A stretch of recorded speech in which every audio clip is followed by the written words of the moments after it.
بسم اللہ الرحمن الرحیم۔ ملفوظات حضرت مسیح موعود علیہ السلام۔ 26 دسمبر سن 1901۔ آج احباب بہت کثرت سے آ گئے تھے اور لاہور، وزیر آباد، راولپنڈی، علاقہ کابل، جموں، گجرانوالہ، امرتسر، کپورتھلا، لدھیانہ، سامبر وغیرہ مقامات سے اکثر دوست آ چکے تھے۔ حضرت اقدس حسب معمول سیر کو نکلے اور خدام کے زمرے میں یہ نور خدا چلا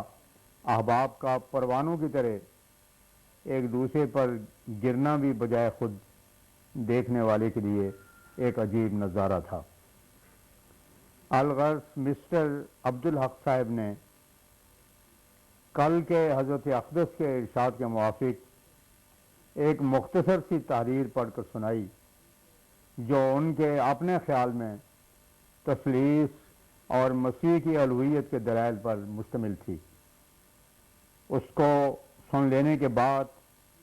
حضرت اقدس نے اپنا سلسلہ کلام یوں شروع فرمایا کہ اصل بات یہ ہے کہ یہ بات ہر شخص کو معلوم ہے اور اس سے کوئی دانشمند انکار نہیں کر سکتا کہ ہر آدمی جس غلطی میں مبتلا ہے یا جس خیال میں گرفتار ہے وہ اس کے لیے اپنے پاس کوئی نہ کوئی وجوہات رقیقہ ضرور رکھتا ہے، مگر دانشمند اور سلیم الفطرت انسان کا خاصہ ہے کہ وہ ان کی توضیح کے لیے اصل نتیجہ کو جو سچائی ہوتی ہے تلاش کرنے لگتا ہے۔ اب اسی اصول کے موافق عیسائیوں نے بھی اپنے اس عقیدہ تثلیث کے موافق کچھ باتیں بنا رکھی ہیں جن کو وہ دلائل قرار دیتے ہیں اور سمجھتے ہیں، مگر ابھی آپ کو معلوم ہو جائے گا کہ یہ دلائل کیا وقت رکھ سکتے ہیں اور ان میں کہاں تک قوت اور زور ہے۔ جس حال میں عیسائیوں میں ایسے فرقے بھی موجود ہیں جو مسیح کی الوہیت اور خدائی کے قائل نہیں اور نہ تثلیث ہی کو مانتے ہیں، جیسے مثلا یونیٹیرین، تو کیا وہ اپنے دلائل اور وجوہات انجیل سے بیان نہیں کرتے؟ وہ بھی تو انجیل ہی پیش کرتے ہیں۔ اب اگر صراحتاً بلا تعویل انجیل میں مسیح کی الوہیت یا تثلیث کا بیان ہوتا تو کیا وجہ ہے کہ یونیٹیرین فرقہ سے انکار کرتا ہے، حالانکہ وہ انجیل کو اسی طرح مانتا ہے جس طرح دوسرے عیسائی۔ جو پیشگوئیاں تورات کی پیش کی جاتی ہیں ان کے متعلق بھی ان لوگوں نے کلام کی ہے، اور ایک یونیٹیرین کی بعض تحریریں بھی میرے پاس اب تک موجود ہیں۔ کیا انہوں نے ان کو نہیں پڑھا اور نہیں سمجھا؟ قرآن شریف نے کیا خوب کہا ہے، کل حزب بما لدیہم فرحون، سورہ روم آیت 33۔ میری مراد اس کے بیان کرنے سے صرف یہ ہے کہ تعویلات رقیقہ اور ظنی باتیں تو ایک باطل پرست بھی پیش کر سکتا ہے، مگر کیا ہمارا یہ فرض نہیں ہونا چاہیے کہ ہم اس پر پورا غور کریں؟ یونیٹیرین لوگوں نے تثلیث پرستوں کے بیانات ان پیشگوئیوں کے متعلق سن کر کہا ہے کہ یہ قابل شرم باتیں ہیں جو پیش کرنے کے قابل نہیں ہیں، اور تثلیث اور الوہیت مسیح کا ثبوت اسی قسم کا سکتا ہے جو پھر بائبل سے کیا ثابت نہیں ہو سکتا۔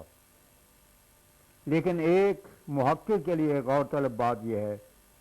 کہ وہ ان کو پڑھ کر ایک تنقید طلب قرار دے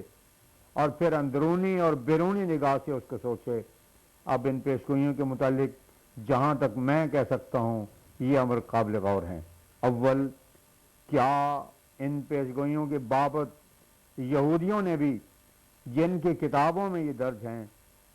یہی سمجھا ہوا تھا کہ ان سے تثلیث پائی جاتی ہے یا مسیح کا خدا ہونا ثابت ہوتا ہے؟ دوم، کیا مسیح نے خود بھی تسلیم کیا کہ یہ پیشگوئیاں میرے ہی لیے ہیں اور پھر اپنے آپ کو ان کا مصداق قرار دے کر مصداق ہونے کا عملی ثبوت کیا دیا۔ اب اگرچہ یہ ایک لمبی بحث بھی ہو سکتی ہے کہ کیا در حقیقت وہ پیشگوئیں اصل کتاب میں اسی طرح درج ہیں یا نہیں، مگر اس کی کچھ چندہ ضرور نہ سمجھ کر ان دو تنقید طلب امور پر نظر کرتے ہیں۔ یہودیوں نے جو اصل وارث کتاب تورات ہیں، جن کی بابت خود مسیح نے کہا ہے کہ وہ موسیٰ کی گدی پر بیٹھے ہیں، کبھی بھی ان پیشگوئیوں کے یہ معنی نہیں کیے جو آپ یہ دوسرے عیسائی کرتے ہیں، اور وہ کبھی بھی مسیح کی بابت یہ خیال رکھ کر کہ وہ تثلیث کا ایک جزو ہے منتظر نہیں۔ چنانچہ میں نے اس سے پہلے بہت واضح طور پر اس کے متعلق سنایا ہے، اور عیسائی لوگ محض زبردستی کی راہ سے ان پیشگوئیوں کو حضرت مسیح پر جماتے ہیں جو کسی طرح بھی نہیں جمتی ہیں، ورنہ علماء یہود کی کوئی شہادت پیش کرنی چاہیے کہ کیا وہ اس سے یہی مراد لیتے ہیں جو تم لیتے ہو۔ پھر انجیل کو پڑھ کر دیکھ لو، وہ کوئی بہت بڑی کتاب نہیں، اس میں کہیں بھی ایسا نہیں ہوا کہ حضرت مسیح نے ان پیشگوئیوں کو پورا نقل کر کے کہا ہو کہ اس پیشگوئی کے روح سے میں خدا ہوں اور یہ میری الوہیت کے دلائل ہیں، کیونکہ میرا دعویٰ تو کسی دانشمند کے نزدیک بھی قابل سماعت نہیں ہے، اور یہ بجائے خود ایک دعویٰ ہے کہ ان پیشگوئیوں میں مسیح کو خدا بنایا گیا ہے۔ مسیح نے خود کبھی دعویٰ نہیں کیا، تو کسی دوسرے کا خواہ ان کو خدا بنانا عجیب بات ہے۔ اور پھر اگر بفرض محال کیا بھی ہو تو اس قدر تناقض ان کے دعویٰ اور افعال میں پایا جاتا ہے کہ کوئی عقل مند اور خدا ترس ان کو پڑھ کر انہیں خدا نہیں کہہ سکتا، بلکہ کوئی بڑا عظیم الشان انسان کہنا بھی مشکل ہو جاتا ہے۔ انجیل کے اس دعوے کو رد کرنے کے لیے تو خود انجیل ہی کافی ہے، کیونکہ کہیں مسیح کا ادعا ثابت نہیں، بلکہ جہاں ان کو موقع ملا تھا کہ وہ اپنی خدائی منوا لیتے، وہاں انہوں نے ایسا جواب دیا کہ ان ساری پیشگوئیوں کے مصداق ہونے سے گویا انکار کر دیا، اور ان کے افعال اور اقوال جو انجیل میں درج ہیں وہ بھی اس کے معید ثابت ہوتے ہیں،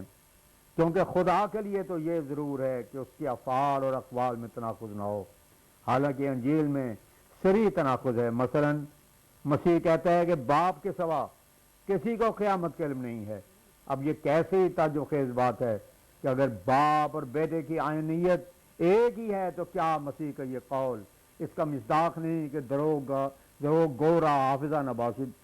کیونکہ ایک مقام پر تو دعویٰ خدائی اور دوسرے مقام پر الوہیت کے صفات کا انکار۔ اور یہ جو کہا جاتا ہے کہ انجیل میں مسیح پر بیٹے کا لفظ آیا، اس کے جواب میں ہمیں یہ کہنے کی ضرورت نہیں کہ انجیل محرف یا مبدل ہے۔ بائبل کے پڑھنے والوں سے یہ ہرگز مخفی نہیں ہے، اس میں بیٹے کا لفظ کس قدر عام ہے۔ اسرائیل کی نسبت لکھا ہے کہ اسرائیل فرزند مانس بلکہ نخست زیادہ مانس۔ اب اس سے بڑھ کر اور کیا ہوگا؟ اور خدا کے بیٹیاں بھی بائبل سے تو ثابت ہوتی ہیں، اور سب سے بڑھ کر یہ کہ خدا کا اطلاق بھی ہوا ہے کہ تم خدا ہو۔ اس سے زیادہ اور کیا ثبوت ہوگا؟ اب ہر ایک منصف مزاج دانشمند غور کر سکتا ہے کہ اگر ابن کا لفظ عام نہ ہوتا تو تعجب کا مقام ہوتا، لیکن جب کہ یہ لفظ عام ہے اور آدم کو بھی شجرہ ابنا میں داخل کیا گیا ہے اور اسرائیل کو نخست زیادہ بتایا گیا ہے، اور کثرت استعمال نے ظاہر کر دیا ہے کہ مقدسوں اور راست بازوں پر یہ لفظ حسن ظن کے بنا پر بولا جاتا ہے۔ اب جب تک مسیح پر اس لفظ کے اطلاق کی خصوصیت نہ بتائی جاوے کہ کیوں اس ابنیت میں وہ سارے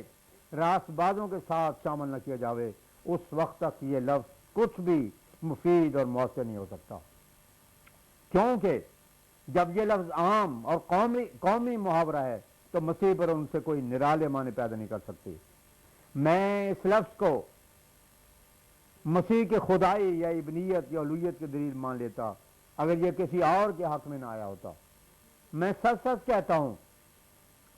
اور خدا تعالیٰ کے خوف سے کہتا ہوں کہ ایک پاک دل رکھنے والے اور سچے کانشنس والے کے لیے اس بات کی ذرا بھی پرواہ نہیں ہو سکتی، اور ان الفاظ کی کچھ بھی وقت نہیں ہو سکتی جب تک یہ ثابت کر کے نہ دکھایا جاوے کہ کسی اور شخص پر یہ لفظ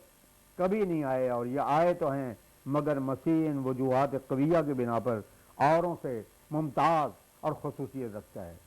یہ تو دو رنگی ہے کہ مسیح کے لیے یہی لفظ ہے تو وہ خدا بنایا جاوے، اور دوسروں پر اس کا اطلاق ہو تو وہ بندے کے بندے۔ اگر یہ اعتقاد کیا جاوے تو خدا خود ہی آ کر دنیا کو نجات دیا کرتا ہے یا اس کے بیٹے ہی آیا کرتے ہیں، تو پھر دور لازم آئے گا اور ہر زمانے میں نیا خدا جو اس کے بیٹوں کا آنا ماننا پڑے گا، جو صریح خلاف بات ہے۔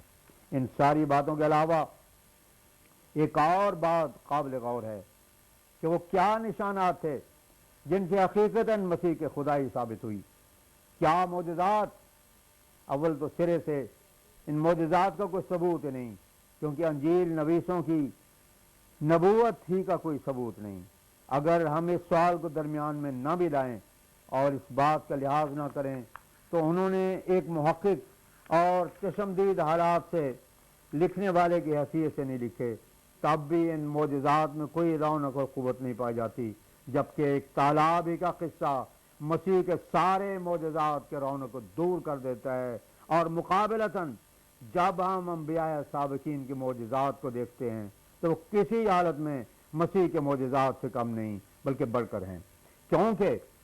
بائبل کے مطالعہ کرنے والے خوب جانتے ہیں کہ پہلے نبیوں سے مردوں کا زندہ ہونا ثابت ہے، بلکہ بعض کی ہڈیوں سے مردوں کا لگ کر بھی زندہ ہونا ثابت ہے۔ حالانکہ مسیح کے خیالی معجزات میں ان باتوں کا کوئی اثر نہیں ہے۔ مسیح کے لاش نے کوئی مردہ زندہ نہیں کیا، پھر بتاؤ کہ مسیح کو کون سی چیز خدا بنا سکتی ہے؟ کیا پیشگوئیاں؟ ان کی حقیقت میں نے پہلے بتا دی ہے کہ مسیح کی پیشگوئیاں پیشگوئی کا رنگ ہی نہیں رکھتی ہیں۔ جو باتیں پیشگوئی کے رنگ میں مندرج ہیں وہ ایسی ہیں کہ ایک معمولی آدمی بھی ان سے بہتر باتیں کہہ سکتا ہے، اور قیافہ شناس مدبر کی پیشگوئیاں ان سے بدرجہ بڑی ہوتی ہیں۔ میں علی اعلان کہتا ہوں کہ اگر اس وقت مسیح ہوتے تو جس قدر عظیم الشان تائیدی نشان